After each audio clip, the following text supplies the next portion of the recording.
Hello friends, आपण YouTube channel Odia tech and tricks रे स्वागत। फ्रेंड्स, आज आम एक नुआ टॉपिक को नहीं आसी जाइछु आपण पाखक।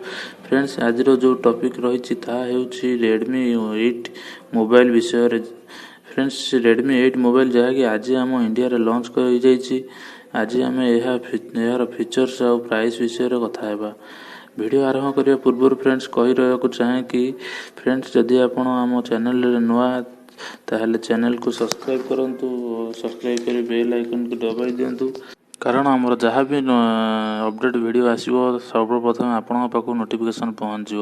चलतु फ्रेंड्स, आज वीडियो स्टार्ट करवा जाना रेडमी 8 रो फीचर्स विषय में। चलतु फ्रेंड्स, देखा यार फीचर्स सब कौन अच्छी। यार फीचर्स कह गले यार प्रथम कैमेरा देखा। कैमेरा रही यार बैक कैमेरा रही यार 12 megapixel plus 2 megapixel back camera, जहाँ को AI डुअल कैमेरा कह जाए। आ फ्रंट कैमेरा देखा गले फ्रेंड्स यार फ्रंट कैमेरा रही 8 मेगापिक्सेल सेल्फी कैमेरा रही। फ्रेंड्स, यार डिस्प्ले देखा गले डिस्प्ले रही यार 6.22 inch HD dot drop display रही। यार बैटेरी रही 5000 mAh battery high capacity battery रही। फ्रेंड्स, यह 18 वाट पर्यंत चार्ज सपोर्ट करिवो।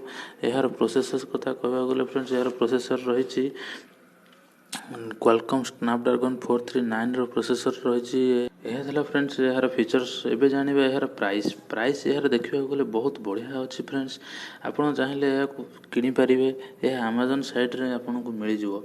चलन देखियो यार प्राइस केते रहउछि। यार प्राइस रहउछि 3GB रे 32GB मोबाइल रोचे आपणकर 7999 टंका एवं 4GB रैम रे 64GB इंटरनल स्टोरेज रोचे आपणकर 8999 टंका। एवं यह रोचे बहुत बढ़िया प्राइस अच्छी। आपड़ चाहिए अमेजन रो मगै पारिबे।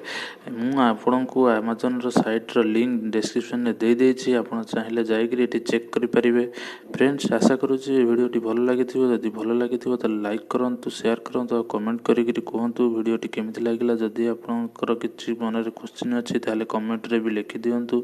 फ्रेंड्स, जदि आपण हम चैनल रे नुआ ताले हम चैनल को सब्सक्राइब करंतु। सब्सक्राइब कर साइड रे थिबा बेल आइकन को दबाई दियंतु, कारण हमर जहाँ भी लेटेस्ट अपडेट आसियो सबटु प्रथमे आपण पाखक नोटिफिकेशन पहुँच जिवो।